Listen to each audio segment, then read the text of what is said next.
It was funny. There was a moment in time in our home where all four of us were at uni. My son was studying aviation. My daughter was studying music. My wife was doing a learning art course. Like creative art? Creative art. Yeah, cool. So we were all at uni at the same time doing various different things. What if the student who seemed a little distracted, who doesn't have a clear career path and spends more time thinking about music, friends and sport than studying, ends up leading global brands and teams?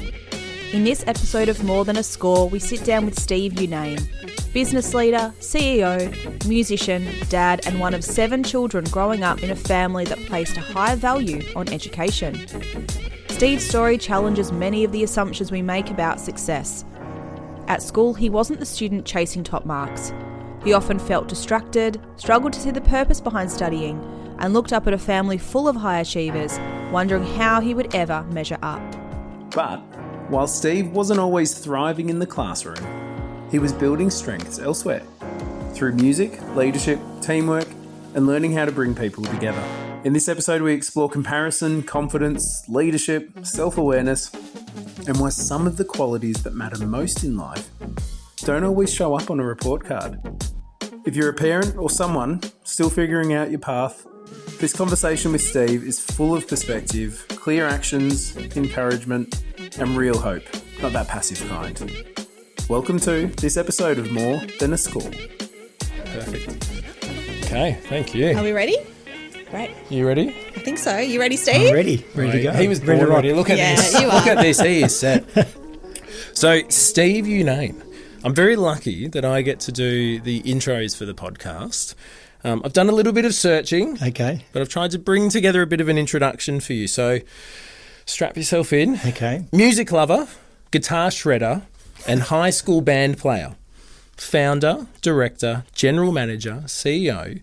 But similarly to the immortal words of Drake, started from the bottom and now we're here. From retail floors of Maya to leading global brands that we've all probably worn. Mm-hmm. A dad of 2 kids who have recently gone through school. One of 7 kids growing up. So I'm imagining you're a pretty quick eater, but you might tell us differently. That's true. A valuer of self-awareness and the importance of variety in teams. Steve Younane, welcome to More Than a Score. Thank you. It's great to be here, Dan. Thank you. Now, if you've listened to our episodes, you might be aware we normally kick off every episode by asking, when you think back to the end of school, were you happy with your score? Not really. I think I was just trying to do enough to get. I definitely wanted to pass, so that was I didn't want to fail. However, I didn't really. If I think back about school time, I don't think I was someone that really applied themselves to try and get the best grades. So all I remember is that it was a good enough score for my parents not to be, I guess, disappointed in me. And I would say that I was probably doing the bare minimum just to ensure that, I got a score that was a pass mark and also to something that mum and dad would be, okay with. Because, see, I had 5 elder siblings. I'm one of 7, as you mentioned. And if I looked up the chain of my, brothers and sisters, I mean, they were very, very well educated, very successful, high achievers. And so that was pretty scary looking up the chain thinking, geez, how the hell am I going to be anywhere near as good as them? So anyway, so no, my score, I don't know what the score was, but there were some highlights in my scores. I remember I did quite well in English and math. And I think that's because that was deemed to be the most important 2 subjects. Yeah. So I think I applied myself probably more so in those 2 areas. When you say bare minimum, so given that you're one of 7, yes. You've seen all these other people go. Yeah. We've had a whole bunch of guests that have sort of said similar things where it's like, I need to do enough or good enough. Like when you say bare minimum, what would that look like for the listener? Yeah, I wasn't great at studying. I found myself at school not being great with paying attention, and I found myself always being distracted quite easily. And I was even getting feedback about that from my teachers. Not paying attention, being distracted easily, were common themes. I remember, through parent, teacher and report cards. Mm-hmm. So I think for me, I was present at school. I attended class. I was never late. I did all the right things. But in terms of applying myself outside of school, I struggled with that. Sometimes I would be in my bedroom pretending to study because mum and dad said, well, you have to go and do some homework, so I'd be in my room, close the door and, What would you do instead? I'd, listen to music. I'd look at magazines, Yeah. I don't know. I just didn't find myself really excited about learning and studying. Well, what did you think study was supposed to look like at that time? Thinking back on that time, I think for me, study only was about getting a score, like getting a grade that would then enable you to go on and do other things. And typically that grade was about it being enough to get into a uni course or college of some sort. And maybe that was my lack of maturity, but I didn't join the dots that actually this is about learning.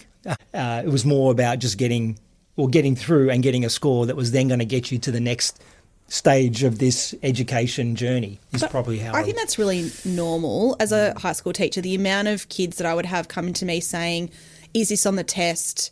Will I need to know this? Will this be part of the assessment? And I'd like to just say, but isn't it just great to know whether it's on the test or not? But many kids at that time would deem anything that's not accessible irrelevant. So I don't think that that's an uncommon feeling. Okay. That it's like, if I do this, I'll get this score. I think that's just part of how we think about life at that stage. And maybe for me, because I didn't have any vision. I didn't really feel like I had a real strong career path, aspiration of what I wanted to be or what I wanted to become, so I guess I didn't have a goal that I could work towards. I could understand why, because, I had schoolmates, good mates of mine that knew very young, I want to be a doctor, right? So I thought, wow, that's amazing. So for them, they had very clear goals and milestones that they had to meet to achieve their career goal. Yeah. Whereas I felt myself a bit aimless. I felt like I didn't sort of really know, what my role in this world was meant to be. Yeah. So I did enjoy the social aspect of school. I did enjoy that. I enjoyed sort of catching up with my friends at school. I enjoyed the breaks because that was, we can go on the footy field and play. I'm from Sydney, so it was rugby league. I enjoyed those times. I enjoyed after school because we used to go and, again, play touch footy up on the oval. So if people ask you about school, you say, one of my favourite things is the break and after school. It's not great, is it? Yeah. But you're feeling aimless at school and you weren't feeling this sense of wanting to apply yourself, that was in school or with formal study. At that age, where were you applying yourself? Yeah. What were your other interests? I loved music. I started a band when I was at school. What was the name? Little Bopper Blues. Yeah. We actually won a talent contest at Westfield in Parramatta. Yeah. And it was called the Westfield Skippy Cornflakes Competition. Anyway, so we actually won the... That's incredible. What a name. Rolled right off the tongue. Well, and then we ended up going on to the Mike Willisey show. I don't know if you guys even know Mike Willisey, but he was, like a TV host in celebrity. And so we were invited to go on to, this TV show because of our little band that won this competition. Wow. So I love playing guitar, I love being in a band. And so I think that's probably what I applied myself mostly to is the music. Look, I liked sports as well at the time, probably mostly because my brother was a successful rugby league player. So, I found myself hanging around him, even though I was probably hanging around like a bad smell, being his younger brother. But, I'd go to all of his games. So I found music and sport probably where I just found myself thriving a bit more. And I think the idea of sort of forming a band, because now as I think back about the times at school and think about my journey since, if I think about leadership, I think some of those traits were probably in me back then, but I just didn't know. If that made sense, because you sort of think about leadership, for example, and I sort of think, well, where did that all start? And maybe that was at school. Having said that, though, now that I think about it, I was selected as becoming a prefect. Is that a term you still use, or like a co-captain or something? Yeah. Back then, we called it prefect. I was from a Catholic boys' school in Parramatta, so I guess that was a pretty cool achievement. So I'm interested as to why you think you were selected for that. I'd like to think, because I really can't remember what the selection criteria was, but I'd like to think that I was probably showing some leadership behaviours to the teachers to be selected for that role. I think whether it be in the team sports or even the school choirs and the bands and different concerts that they would put on, I'd like to think maybe that's where that that was maybe recognised. Yeah. Because it certainly wasn't academic related. Well, what were you doing in those spaces that you feel like you said in the choir space, in the band space, in the team sport space? What were you doing that you think demonstrated leadership? I often found myself as the captain of the team, right, the footy team, for example. And I always remember that one of my superpowers, I could always pick the best team, because back then you had two captains and you had all these guys in front of you and you had to pick your team and you had to alternate. Wow. And I remember it's like a trauma for some of those kids that don't get picked at the end. Exactly. They're waiting there. Yeah, how terrible was that? The shaky hands, sweaty palms. Please pick me. Yeah, Exactly. that's right. So I found myself doing that role a bit. When it came to school concerts, because I was the leader of the band that I'd formed, so the music teacher would actually collaborate a bit with me to so that was a bit of fun, But they're probably the only, because the academic part of education, I don't have memories of that, at least in terms of achievement, great progression. I don't associate that with my schooling. Yeah. Just in case I wasn't listening properly, your bare minimum is that you were a school prefect, you were the rugby captain, Yes. you were leading the band, forming a band outside of hours, you were looking up to these different high-performing siblings that you had, you were focused on maths and English, and then, whatever you needed to do for the other things. So that's your bare minimum. The question that I have is, was there a sense to perform really well in school within your family? Because that sounds like quite a different bare minimum that other people might have. Yeah. Look, absolutely. I felt the pressure. I felt the expectation of my parents, because, my parents sort of migrated to Australia back in the 50s and, came with nothing and had to try and raise 7 kids. And I always remember Mum and Dad said the most important thing is education. And I always remember that. And so they somehow were able to afford to put us all through good schools. And so there was absolutely that pressure to perform, probably more so for your parents, because you didn't want them to feel like it wasn't worth it in terms of everything they put into the upbringing of their kids. So I definitely felt the pressure of that. I felt the pressure of the high achievement of some of my siblings. But for some reason, I felt like where I seemed to thrive more was probably in the music side. Not so much sport, because I wasn't a great sports person, to be honest. I mean, it was probably more, I think I had the ability to be able to pick great teams. Yeah. Pick great people. Yeah. Did that sort of answer? I'm sorry I didn't answer your question now. Yeah. Well, no, you said there was a sense of needing to perform. So I guess given that, you get a score that you said, as you finish, you go, it's good enough. I'm interested to know, what was the reaction from your parents? Do you remember that? I think that by the time, I was the second youngest of 7, I think by then they were probably a bit tired.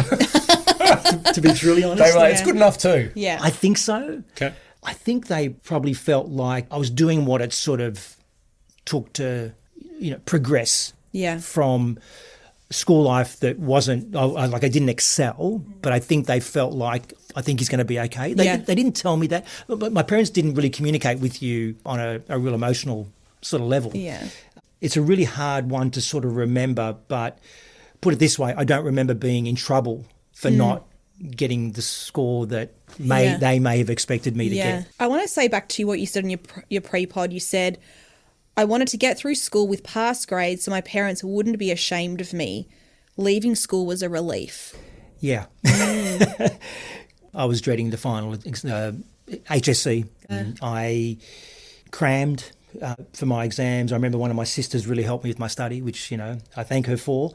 So there was the final exams. I was under a lot of pressure. I was anxious about all that. And then I was waiting for the result, which was then probably the longest period ever. Yeah. Waiting for results to come in. It's such a long, and again, I can't even remember how long that was back then, but all I remember is that, there was that pressure of, okay, what's going to be your score? And so when all that was over, I felt relieved. I just felt like maybe that wasn't my best moment in my life, and I just felt like there's got to be more to come. I don't know what it was. I just felt like there has to be more, because I love music so much. I wanted to try and find a career in music, and it was difficult, but I wanted to actually become a sound mixing engineer, recording engineer. So because I thought, well, I'm in music, I played guitar, I was in a band. I wasn't a great guitarist, so again, but I found myself loving music. And so I thought, well, what are the sort of careers I could do in music? And that seemed to be what I remember as being the one thing that I really felt like I wanted to do, or that was maybe my my calling. And you had a sense from your parents that they knew you'd be okay. I got a sense that they knew that I'd be okay. However, I've got a sister who's an actress who mum and dad were not supportive of her becoming an actress, right? So, And she is an actress. she is now. today. So wow. she, they fought and fought. I remember them fighting. That's not a proper career. And to her credit, she held her ground, and then mum and dad in the end, when they saw her on stage for the first time, like, it was just beautiful. So I think my siblings probably took some of the hard knocks for me. Yeah, the heat off you a bit, yeah. You know what I mean? Yeah. So I thought, okay, well, if my sister can, do acting and she's gotten past that, well, maybe a career in music's not going to be too bad. Yeah. It's probably how I thought about it. Yeah. Well, and it's a nice. It's like you've done this before. It's like you're a good storyteller, Steve. Yes. So it's a lovely segue into the journey and the pathway. Because if we think of that, so you're leader of your school band. So you're there. You said not a great guitarist, but I reckon I'd be interested to know what you think a great guitarist. You're probably much better than I'd be. Oh, you with play the guitar? Not well. Okay, well, that's the same thing. Oh, okay, right. I reckon our not well is probably a little bit different too. But so you're rocking the guitar, you applied for audio engineering, and you said there were other people around you thinking about like being doctors and things, but you were really set. You're like, I'm really interested in music. So you apply for it, and you miss out. Yeah, back then there wasn't too many opportunities to get into audio engineering. I remember being in Sydney, there was one college where I applied for, a very selective college, but you needed to have a level of experience. And I thought being in a band was going to be enough. Anyway, it ended up not being enough. And so I ended up not getting into that course. And I thought, okay, now what? What do I do? At the time, I was actually working in retail as a casual in a supermarket, pushing trolleys. Back then, they used to have what was called parcel pickup, where, you would pack the groceries for the customer. I would take the trolley, take it to the car park, pack it, and then put it into the boot of the car. Customer service. Right, that was customer old school. service. The old school, remember that? Yes. That's right. That's what it became. Yes. So that was my first job. And anyway, then I ended up going to another retailer, still as a casual at the time. But because I couldn't get into uni, I thought, okay, now what do I do? And so I was getting really good feedback, I remember, from a hardware store in Parramatta called BBC Hardware. It doesn't exist. I think Bunnings have bought them like they bought everybody. Sure. And I remember getting really good feedback from my manager. He was giving me good feedback about my customer service, and I actually found myself quite enjoying it as well. I loved the sort of the customer interaction, putting a smile on the customer's face. So I think the feedback that he gave me, and then feeling like I was enjoying it, then I went full time, and I did a year working full time in retail in a hardware store in Parramatta. And then I found myself, I felt like this is actually quite good. I'm enjoying it, getting good feedback, getting paid. When you say you're enjoying the customer service side or the interactions, like what is it about that? Because I'm already spotting there's a theme about people and, and creating teams. And relationships, you can see. Like what was it that now when you think back, knowing yourself now, what was it that you think you were enjoying? I really enjoyed serving other people. And it's funny, right? Because I can remember when I was, and I think one of your kids, one of your podcasts, I remember you mentioned talk this thing about playing when you're a kid. Yeah. When I was a kid, I remember playing shops at home, right? Now, you think about it. We had interesting. 7 kids in our family, so I had great customers. I used to set up a little desk in the house. I'd go around the house trying to find stuff that I could sell. We get, Monopoly money, and then people would come, like my siblings would come and shop. So interesting that you were so attracted to that. Well, it's funny, but I didn't realise this till later when I've thought about my retail, because at the time I didn't think much of it. It was just play. Because when someone asked me once, when did your retail career start? Well, I think it was when I was 6 years old playing shops at home. Anyway, yes. So anyway, I think it was the serving. It was the serving of customers, finding out what they want and being able to then provide them. Yeah, and then quite simply just making them happy. And I used to get good feedback from customers, like they'd tell my managers, so I just found like this could be for me, and that's when I started exploring career opportunities in retail. Yeah, it's amazing. Well, Laura, when she was young, what did you do when you I used to set up radio shows. She used to do podcasts. That's right. Yeah, I did. I used to set up radio shows, and I used to write short stories. Yes. So I became an English teacher, and this is now the second podcast I've created with Dan. So it's just... Isn't that funny how that's... I somehow weaseled my way in. That's what I No, I pitched, that's I what I do pitched her remember. over a coffee. But it is... I think actually as parents, there are actually little hints for you if you watch and you pay attention that they are naturally attracted to certain things. It's just sometimes it's about what is it in that play that they're attracted to? Like, is it actually the customer service? Is it the acquiring of the goods? Is it the create? Like, what is it? Yeah. That's what we need to dig into a little, but there is often a fair few clues. Yeah. So, Steve, you're getting this great feedback, and then I've done a little bit of searching and checking through. So please jump in though if I get this wrong as well. So, like I said with the Drake quote, starting from the bottom as a trainee manager, right? So working at Grace Brothers at the time, now known as Myer. Yeah. Okay, and worked your way up to become manager and leadership roles within there. That then led to opportunities where you moved into being a director at Nike. Yes. General manager at Sunglass Hut, and then also a CEO role within Jeans West. Is that right? Correct. Okay, so help us understand going from, what did you say, pick and parcel? Parcel pickup. Parcel pickup, right. Parcel pickup through to being a director of Nike and then also a CEO within a global brand company. Wow, because that's 40 years there, right? That's 40 years And in retail. it doesn't have to be a soundbite. Look, I think what I'd say from the outset is that unfortunately retail is not appreciated as a genuine career in Australia. It always seems to be that thing you do on your way to whatever it is you're going to do. Interim job, that's Correct. right. It's an interim job, right? So no one really thinks about retail, particularly when you're younger, this could be a viable career. It couldn't be any further from the truth. I mean, it's when you're in retail, you start to realise just how big the support is around running a store, You start to realise that there's HR, there's finance, there's IT, there's buying, there's marketing, there's like all this sits behind, whereas people think it's just about the shop, And so I was just very fortunate that I joined Grace Brothers at a time when their management development program was held up in very high regard. It was a 3-year program, almost a bit like an apprenticeship, where you worked on the job. I did a bit of part-time study at TAFE. I did a retail management certificate, I remember. And it was a 3-year course and then also a 3-year on-job where they would rotate you through various departments to get a broad understanding of what it's like to be in retail. And the idea of there was that it then gave you a bit of a sort of a smorgasbord of things that you might then gravitate towards. You might like to go down a path of buying or marketing or stores, whatever it might be. So I can't believe I had 12 and a half years at Myer because every 2 years I was moving and doing something different, and the Myer experience, the Grace Brothers Myer experience absolutely gave me the grounding and the training and set me up to then be able to progress my career. I moved from Sydney to Melbourne with Myer, back and forth twice, because I was a buyer at Myer for about 4 years. I found myself enjoying the store environment more, which is very unusual. See, people that join retail and join stores want to get to head office because that's where, that's where the prestige is. In the stores, well, you're in a store. Not very cool.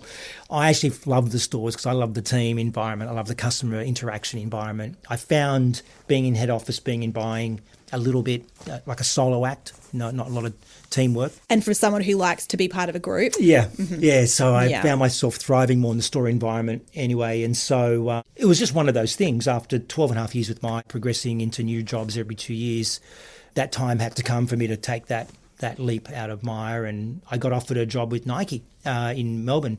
And that's only because one of my ex-colleagues at Myer had moved to Nike before me, and he brought me across. So, and then that started my seven-year career with Nike.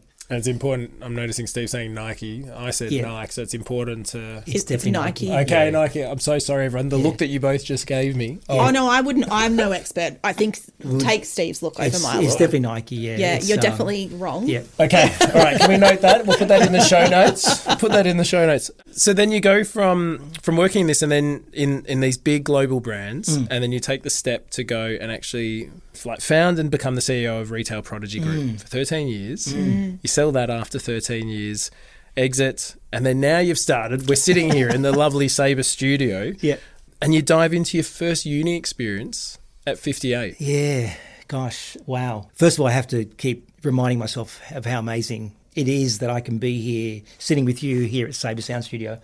There's a lot in that. There's the step from going from corporate life to starting your own company, and that was probably the biggest risk I've taken in my career because, recently married, 2 very young kids, they're in private school. big mortgage. I'm going home, saying to Deb, hey, I'm thinking about, starting a company. I'm going to leave Jeans West. It was a well-paid job, And I remember I said to her, I just don't think this is the right thing to do at this time of my life. There's too much at stake here. And, anyway, she's amazing. She said to me, well, what's the worst thing that can happen if it doesn't work? I said, well, look, we might have to sell this beautiful house we just built and, might have to downsize and maybe live somewhere else. We can't afford to live in this suburb. And she said, what, is that it? I said, yeah, well, that's... Yeah. And she said, no, you've got to do this. And Wow. How did that make you feel? I just felt relieved you saying that to me, and it's not even my life. Like, what a lovely oh, my God.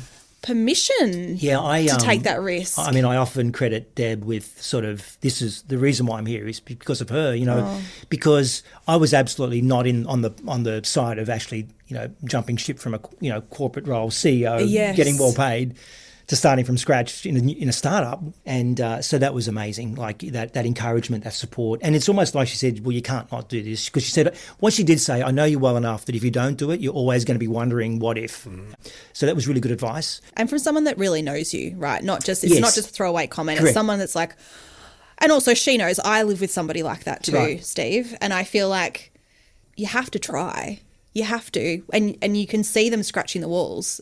But see, that these moments in my life where it's about someone very special, almost encouraging, promoting, prompting, like there are milestones in my life where I remember people that are so important to me, like I'm blessed to have known them, that you call them mentors, I don't know, but I attribute my pathway to people that have been really instrumental in guiding me and opening doors, and sort of, I don't quite know exactly why that is my story, but because I often talk about my life being very sort of serendipitous, because these doors have opened.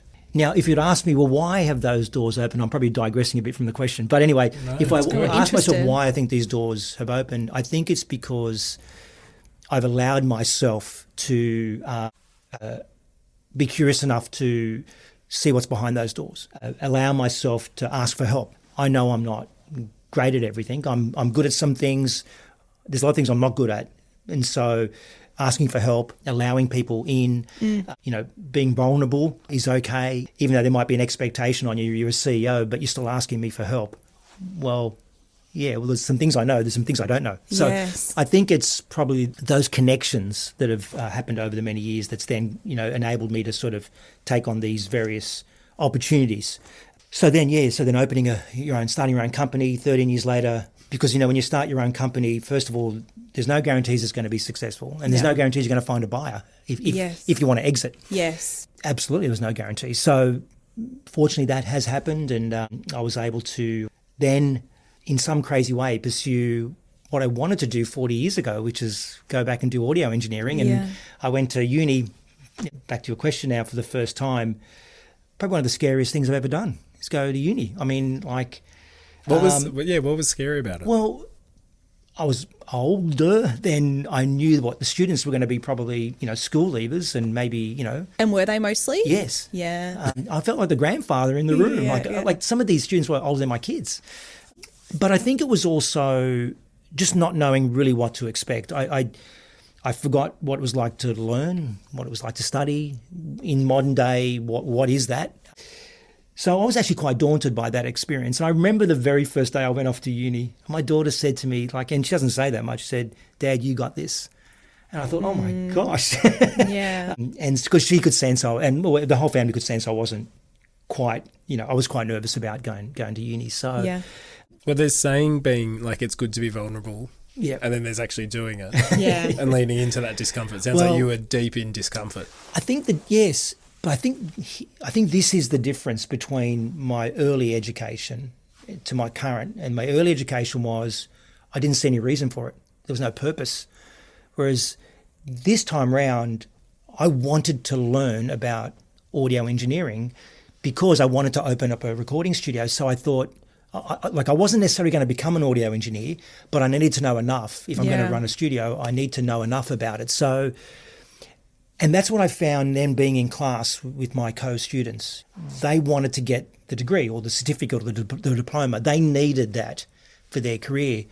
I didn't care about that. All I wanted was the learning. I wanted the education. I wanted the knowledge. Yeah.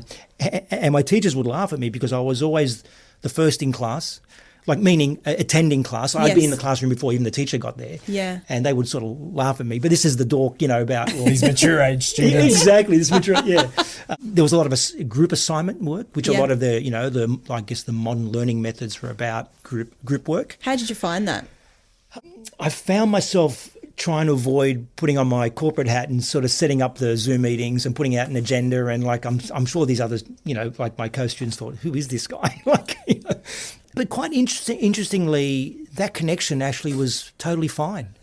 I found I could connect. There was the mutual respect. We found our roles. Yeah. I found I was asking them for help because they were actually more well-versed on the digital side of, on the technology side of recording.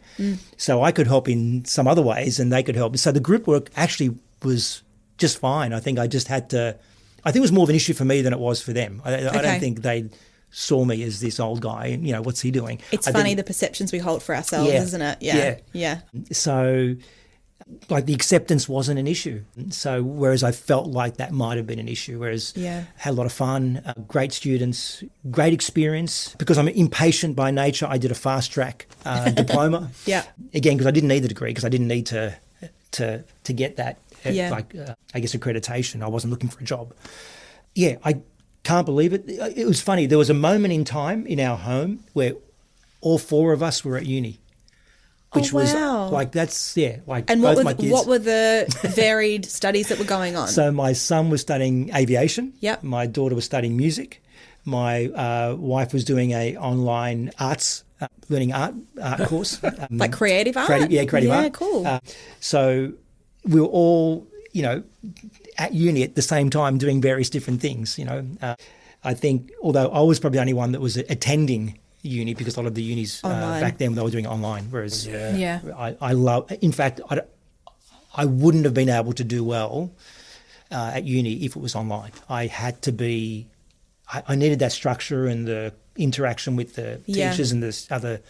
I think they're finding in quite a number of courses now trying to push back to go into some in-person. There's something about that being together. It's so good. Steve, given that over that 40 years, so you've had so much success, you really value people. You seem to have this knack to be spotted and take initiative, and you said put on the corporate hat, but really it also sounds like these really strong leadership traits. For the person listening, what have been the key lessons that you've taken from that 40 years that have helped you finally circle back to this dream that you want to be able to do? I guess for my experience would be, and this won't be in the right order, but for me, what I've come to learn is culture matters most. I really believe that. And when I say that, I mean people matter. And it's very easy just to sort of throw those words out because a lot of companies have that sort of mantra. But to live it and breathe it every single day, when you're in a leadership role, corporate role, it's hard work. In fact, it's probably the hardest work I've found in business. It's not the finances, not the product, it's not the marketing, it's the culture because it's dynamic. It's changing every single minute because you're dealing with people. It's funny, like I don't consider myself to have like a lot of superpowers or talents, right? But the one thing I actually feel like that has held me or has helped me throughout my career is my leadership skills, my interpersonal skills, my ability to be able to connect with people on an emotional level. I know it can be referred to as emotional intelligence. Again, I didn't even know what that term meant till later on, right? So, but as I've thought back, I thought that must be what it is that's actually enabled me to sort of realise my potential. I think it's that. I think it's also you got to be self-aware about the things that you're good at and that you're not good at, and surround yourself with the people that are good at the things you're not good at. That has actually been something that has been my recipe throughout my whole career, and it dates back probably from when I was picking my sports team, picking the team right around me, and particularly in the company that I was just ran for the last 13 years. The team that I brought on were just extraordinary. And when you're starting a company, you're very conscious about the things you're not good at because you don't have, you can't look left and right and see hundreds of people. Like it's just you and maybe two or three others. Yeah. So you've got to be very conscious about who you're going to surround yourself with. Even here in the studio, thinking about, the team that, we bring together, they all bring their unique strengths and talents and that's just what makes for a successful business. So some self-awareness, humility is important, and vulnerability. It's okay to say, I don't know. It's okay to say, I don't understand. Can you help me? And, it's okay to ask for help for people that report to you. It doesn't have to be your peers or your seniors. Go to the people that actually might be serving your customers. Ask them for help. The way you will make them feel will just blow them away. That, you're asking me? This might be a really silly question, but do you have some specific phrases that you use when you're either asking for help or you're saying you don't know? Because what they've found with younger generations, and that includes millennial generation, is we find it hard to ask for help. So sometimes people, when they're saying, I don't know, like I remember when I was teaching, we'd actually let our grade 5, 6 kids practice, because it's easy for a teacher to say it. But then we'd have to let them practice some phrases that they could use because they didn't want to say to me, I don't know, because they were worried about letting me down. So instead we would practice saying things like, I'm not quite sure, or can I come back to you? So that was them saying, I don't know. But we had to give them, because I used to say that to them, and then I'd realise they wouldn't actually tell me they didn't know, because they were still worried about letting me down. But are there some go-to phrases that you think of when you go ask for help? Or I think now that you're making me think about this, I think what I do is, first of all, I almost acknowledge the knowledge and experience and skills that the person might have that I don't have. Hey, look, I know that that you're really good at this. Hey, I've been struggling a bit with it. Hey, can you give me a hand? You give the person the praise for their superpower, and then they're much more willing to then help. So I do find myself doing that a bit. I think it's also what I also found myself doing, and someone actually only mentioned this to me in my last company, is that when you're in a team meeting, you're facilitating, I don't know, a business idea or strategy or whatever it might be, and you've got your own ideas you want to try and get across the table. And in the conversation, those ideas might have actually come out from you, but then down the track in that conversation, someone else brings up a similar idea. You call that out as saying, well, hey, to Dan's point, or that's a great idea, Laura. You pick up on facilitation is a real superpower. When you've got a whole lot of people in a room, you're trying to sort of, get to an outcome. I digressed a bit there, but you're now reminding me of the little things that I do that, can help just create better outcomes. I think sometimes I've just sort of said, hey, look, I'm struggling a bit with this. Can you give me a hand? Or I don't quite understand. Yeah. I think I know part of it, but I don't know all of it. I try and encourage younger people, particularly in organisations that I've led, to, if they've got a problem, come with at least one solution to the problem. Yeah. Don't just come with the problem and ask me to solve it. So when someone comes to you and asks you, for help, the next question to them would be, well, what would you do?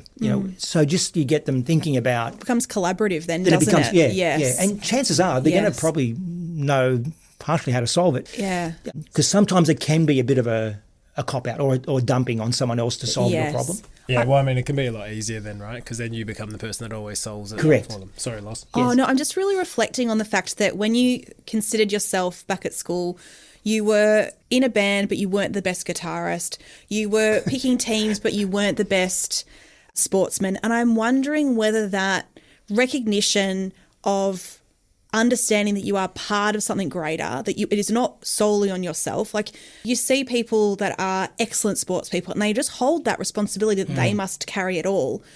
I wonder if there's a real gift for you in always understanding that you're not the one that has to do it all, because you were never the best or the one or and I just think sometimes we think as young people, I never really found my thing. I was never the best at anything.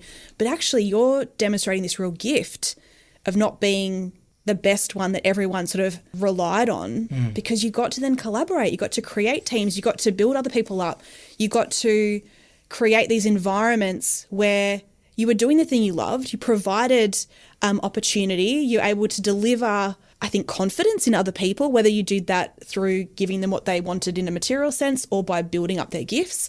Like, it's really interesting to me that you found yourselves in this situation, you never felt like, I wasn't the best, therefore I can't try. Like, I'm not the best, but the opportunity I get is something else.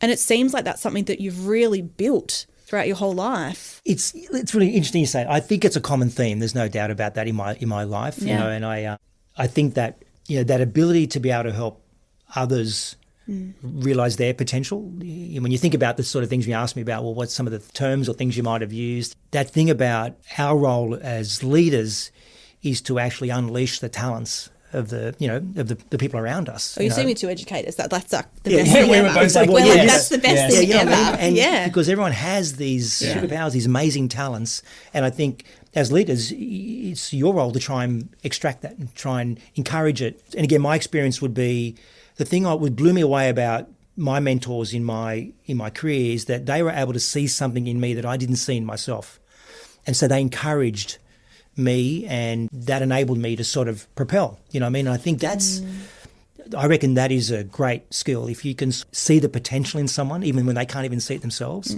And create that sort of platform for them to be able to take that step and then thrive. There's nothing more rewarding as a leader when you see that play out. And so, because I've been on the receiving end of that, it's my role now to actually, give back to those that have, where I can, where I can make a difference with others. Yeah, being in the corporate world and being with Nike, like there's always, taglines and slogans and different things that you. There's a great one from Steve Prefontaine, who's who was Nike's very first athlete.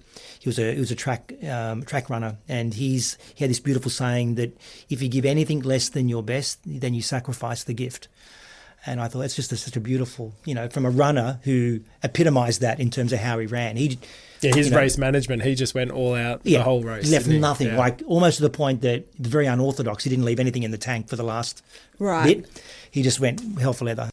Whatever you're going after, at least give it your best shot. Yeah. I think is, probably, but it's got to be something you're passionate about. And I think that's been my journey. Is that I know when I'm not that passionate about something, I won't give it my best. When it is something I'm passionate about, it turned out that I was passionate about retail. I didn't know it. Yeah. And I did well. You're passionate about the 6-year-old Steve liked the interactions and getting and helping people. Yeah. And now the 60-year-old Steve saying, That's right. I like helping people. Yeah. Like that seems to be a core thing. And we're trying to do some of that here at Sabre Sound Studio. Yeah. We're trying to sort of give young people, emerging artists, and a chance. Yeah. And we can do it. There is something very generous. You have a very generous spirit, Steve. You do. Yeah, I don't know how That's many mum and dad. It's a really lovely thing. Like it's all, even when we came through your studio, like being able to walk through the space you're creating with other people, you didn't make it about yourself the whole way through. You're like, this is what this person did and this person brought this and I'm so excited to work with these sorts of people. And you're like, come to my studio, be part of it. And the generosity is, you can feel it. Well, that's my parents, hands down. How wonderful. Their door was always open for our neighbours. I remember, strangers coming to our house, just like having a coffee and whatever. I'm thinking, who are these people? Love that. I mean, people talk about community, and that's it in action. What do you say to your kids? We bring people in? Absolutely. Yeah, we bring people in. We choose to bring people in. Yes, yeah. Well, Steve, so one of the things you put in the pre-pod form was, after being in business for 40 years, I see too many people unhappy with their jobs and somehow overly dependent and trapped by their employers. So thinking that majority of the people listening, parents or young people early in their careers, what are some possibilities you see for young people or anyone listening now to not face that? Yeah, look, I think it is very easy to get caught into that trap of making decisions about your life, your career to satisfy other people. I think as parents, we've got to be careful of that because I've got first-hand experience of that. Obviously, being brought up by parents that had very clear expectations about, you had to become an engineer, a doctor, or whatever. That's what success was. That's what success was, right? I think it's really important as parents now to allow your children the freedom to explore everything that this world has to offer. And it's so much broader than what it was when I was their age, right? So the opportunities are just so vast. And there's opportunities that we don't even know about, right? Yeah. That, they're in the works. So I think it's about giving them the space and the freedom to explore and play. And it may not suit you. It may not be what you were hoping for your kids, which is always the hard thing, Yeah. But one thing I believe is certain, and this is my lived experience, is that if you're happy with what you're doing and you're passionate about what you're doing, you've just got a greater chance to succeed. I just really believe that, because naturally, if you get drawn to things and you're motivated by things that make you happy, that bring satisfaction, right? You're going to just do better. Yeah. things that you don't enjoy or you find painful. I've got to go to work. I mean, of course you're not going to excel, but I think a lot of people, unfortunately, are trapped in their 20, 30, 40-year one company career or whatever it might be, because they've built this sort of now dependency on a certain salary that I've got to expect. Yeah, and, for sure. And it's hard to break away from that. And also the status of certain roles too. Like, why would you leave a role like that? And status, yes. That's seen as a really important title, status. How important it makes me feel. Yes. So it's hard. Don't get me wrong. And I've only got 2 kids, and they're very different. And so how are you doing it for them? If that's all right to ask, No, how are you taking what you're saying and actually doing it as well? Yeah, well, look, I think probably, my son, and I'm sure he won't mind me talking about him, Aiden, we thought he was going to do music. We were promoting him to do music. He was just amazing. Plays multiple instruments and sings and all that stuff. And, again, it comes back to the play thing maybe. But remember as a kid, he used to love playing with airplanes. Mm-hmm. And he used to often talk about, I'd love to be a pilot one day. We just said, no, that's not going to happen. That was more about our fear of him being a pilot. No, Aiden, no, you can't become a pilot, Here's a guitar. Stick with the music, And so he ended up applying for a music degree. I think it was music and film at Monash. I remember after the first semester, he came home one night after dinner. We came home because we always have dinner together as a family, which we love. And we sat around the table and he goes, Mum and Dad, I've got something to tell you. And here we are thinking, oh no, what's happened? What have you done? You're in trouble with the police. What's going on here, right? So we were so worried. And he said, oh, look, I've applied to do aviation at RMIT. And we thought, had to sort of, Deb in particular had to sort of try and bite her tongue. But I guess that was a moment where we thought, okay, this is what he wanted to always do. We were just probably getting in the way and maybe not encouraging him enough to do that. Maybe a bit like my sister I talked about earlier that wanted to become an actress. Yeah. See, it worries me about, let's say he didn't have the fortitude, the determination. Yeah, absolutely. We could have held him back because he loves, he's someone that comes home every day and says, I can't believe I get paid for what I do. Because he's now working. He's a flight instructor at RMIT. Wow. And he's just he's a pig in mud and just sort of can't believe that he gets paid for what he does. And we sort of thought about, that's just so amazing. Isn't that what we wish for? Can I ask, what was the fear around him being a pilot for you? The accident, crashing a plane. Yeah, okay. Probably not very rational. But humans aren't. But right? We pretend we are. But that's the protective, I think, side of parenting. Of course. So that's all it was. Yeah. It was just worried about him having an accident. So sure.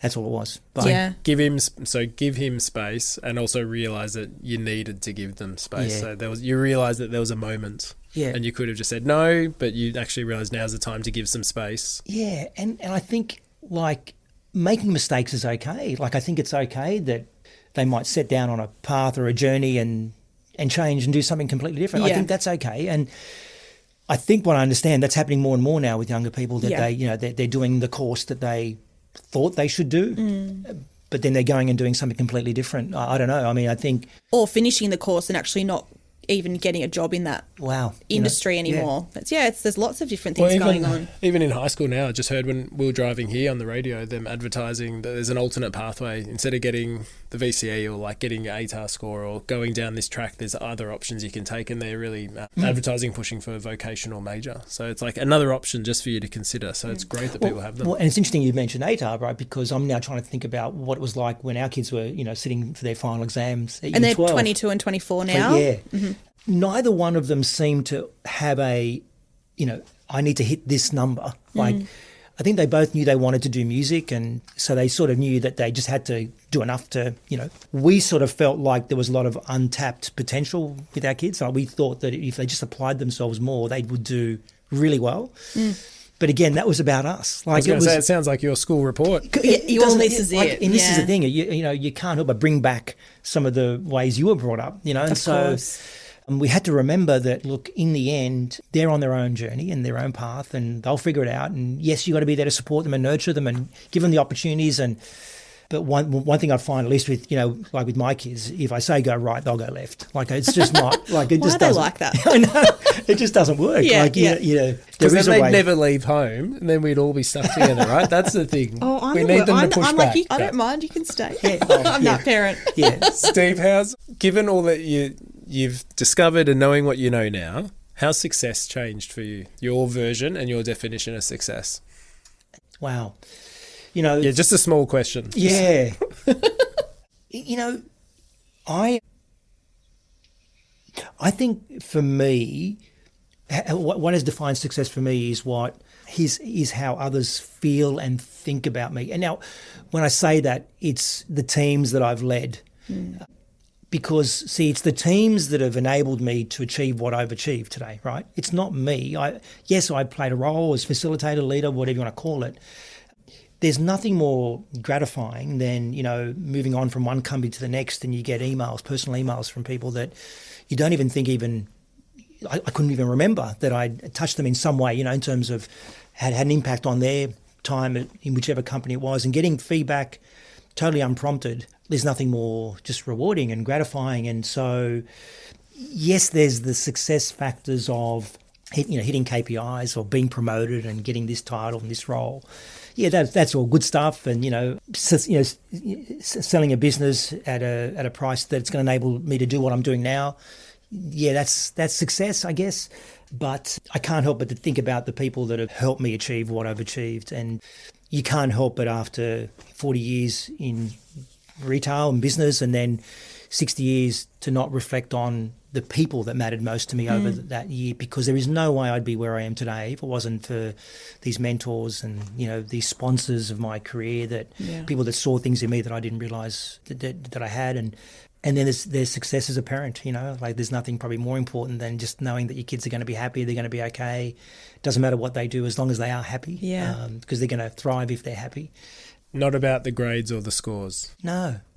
Look, I mean, don't get me wrong. I think the education system, and you guys will know this better than I, need to adapt and adjust to, modern learning methods. I mean, even the fact that school starts at 8:30 is crazy because kids don't wake up at that time. They, Especially teens, it's actually really I know how, biologically I don't know how you supportive. do it. Well, it's not supportive for them, actually. No. They're better off starting school probably about 10:30. Yeah. Well, that's all. I would have thought that. So are we moving fast enough to keep ahead of what what young people of today are going to need in terms of education? Is it engaging enough that's going to connect them? Is it relevant? I feel like a lot of the education, the more that it's relevant, which I think is why TAFEs I think are pretty cool, and apprenticeships are cool. Yeah. Because I'm learning something and I'm doing on the job. Apprenticeships are really underrated. I think so. And I feel like there's actually a lot of university courses that would benefit from being in a more vocational model. I totally agree. Yeah. I think I think more that we can connect that to real life experiences is important.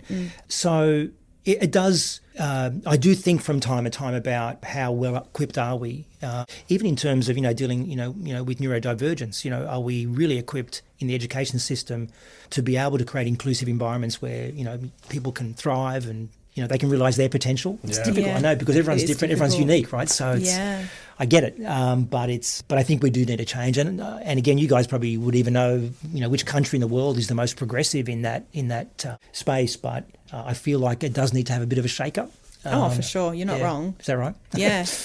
My question to you, and I think we love this podcast because we love the fact that no pathway is linear. But my question to you is, you always knew music was your thing. You wanted to go into sound engineering. You're there now, 40-something years later. If you had your time to do it over again, would you have gone straight there? Or are you happy in the way that it's played out for you? Wow. Hadn't sort of ever thought that. Surprisingly, my answer is going to be no, because I have learnt so much through retail. It's been I've been a beneficiary of an amazing industry career, as you said, spanning global brands overseas. I mean, the opportunities that career gave me is just unbelievable, and that has made me I think a better person, a better leader.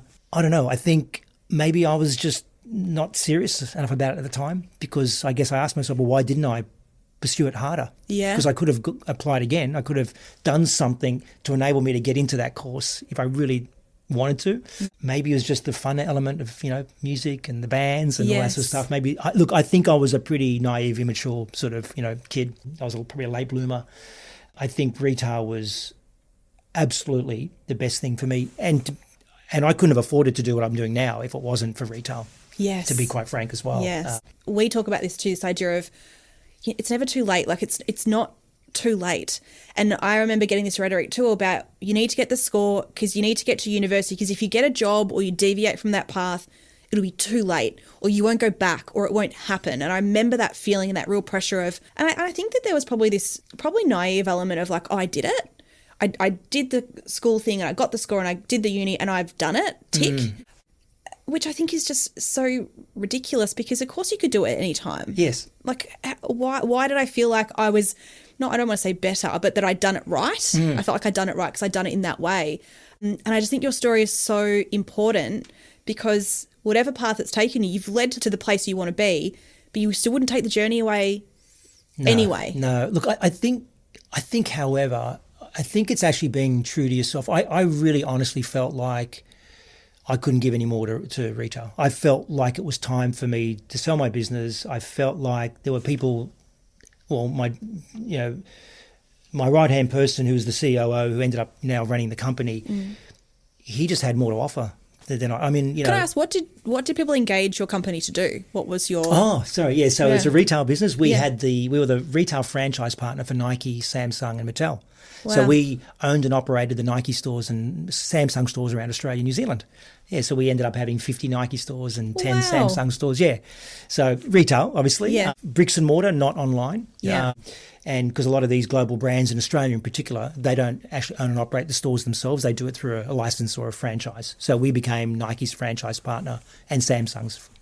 And that collaboration came through you, obviously? Yeah, through my background at Nike. Yes. Yeah, so that's how we ended up getting it, is because I used to work for Nike, so that sort of worked out. Again, I talk about, serendipity and how things just work out in life. So I can remember feeling like I'm done. Like I know if it's like an athlete where they say, time to hang up the boots. Yeah. I just felt like I couldn't give any more.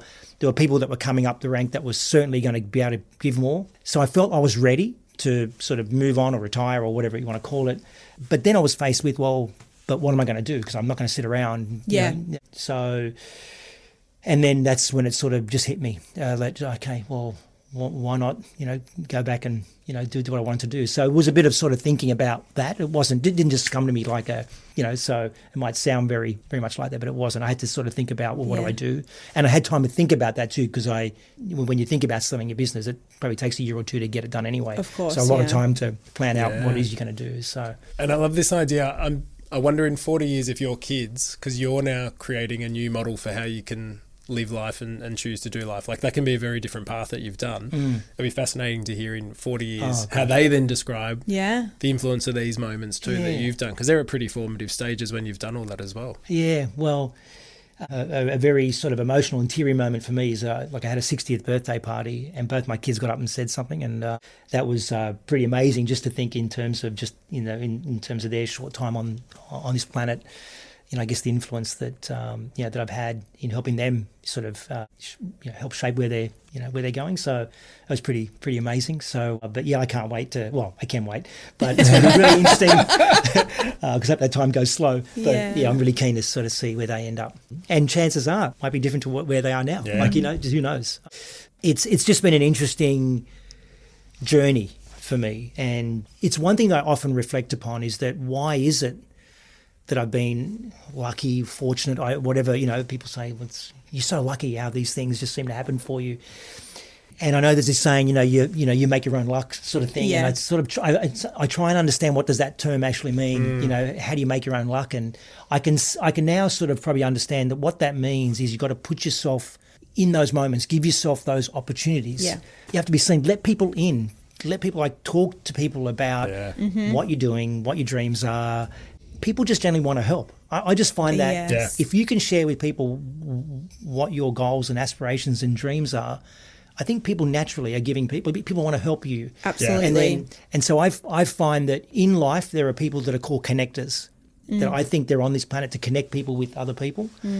I've been the recipient of that. I'm trying to do more of that myself. And I think that's just sort of, you got to put yourself in those positions, right? Well, they say sometimes with luck, it's, hard work and good timing, but it sounds like as well is needing to be brave as well. Yes. And we say to our kids, the tricky part with being brave is you also have to be scared. Yeah. Because in order to do it, well, you're terrified and then you still have to do it anyway. Yeah. But it sounds like for you, it's that combination of hard work, good timing, but you're also choosing to put yourself out there as well. Yeah, I think there's this fear, though, about saying something out loud, because what if you don't get there? What if you don't achieve the thing? As Deb said, what's the worst that's going to happen? You say the thing, you don't do it, what's the worst that's going to happen? Yeah, exactly. And in the end, most people forget anyway. Yeah, people are much more interested in themselves than you, honestly. Exactly. Laura, I think you've actually buried the lead just here. I actually think Deb's the hero of this Yes, story. yes, actually. yes. She absolutely is. Deb, we'll get you on the pod, thanks. Yes. Well, Steve, I mean, we're very mindful of your time. So when you think of the listener, so what haven't we asked you about that we should have? Well, and I know you do ask this of everybody, and I wasn't prepared. So It's a tricky one. I think it's no. I think you did ask me. I think it's this thing about, because if there's one thing I can just reiterate, it's about this understanding that if you just understand that we're surrounded by people that want to give and will help you. If you believe in the good nature of people, that we're here to help others, then that should encourage you to be able to ask for help, put your hand up. 9 times out of 10, it'll be forthcoming. And if you just know that we all have roles, I believe, and some of us have got roles to connect you with others or help you take the right path. You just got to allow people in to your world. Let the guard down, be vulnerable. It's okay to say I don't know. It's okay to say I need help. And I just feel like the good things happen if you can be that way. And look, again, that's my journey, but it's happened to me too many times for it to not to be true. So I know you didn't ask me that question specifically, and I know I've sort of offered that up, but I think for me that's probably the common theme. I think there's this whole saying that we're all faking it till we make it. We've probably all heard that term before. And there is always a bit of masking and stuff. That we're never probably our true selves, fully exposed or fully our true selves with others. But I think you need to sort of sometimes drop the guard, drop the mask a bit, and trust in others, and it'll be okay. Well, and helping people feels good too, right? So that's the other thing. We forget that. So sometimes I remember my mum and dad saying, if you're brave enough to do it, you're actually doing something so that they can feel good. So I remember that was a reframe that we got given. So we're like, oh, okay, so we're willing to put ourselves out there. Yeah, I think you just have to trust the good intentions of people, come at it from that perspective. Yes. Because I think people sometimes come at it from a distrust point of view. So I'm not going to trust you until you prove to me you're trustworthy. Yeah.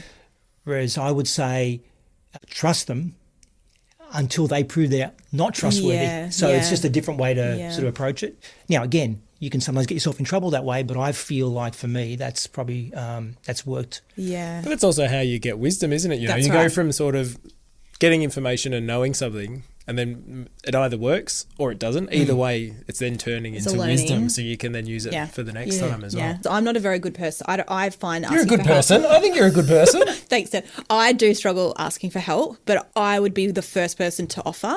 The reframe is, but you're then taking that opportunity away for somebody else. Because why do I like to help? Because I love that feeling of helping, of collaborating, and it's a really rewarding thing to help somebody else. Like, we're both in education, that's what you do.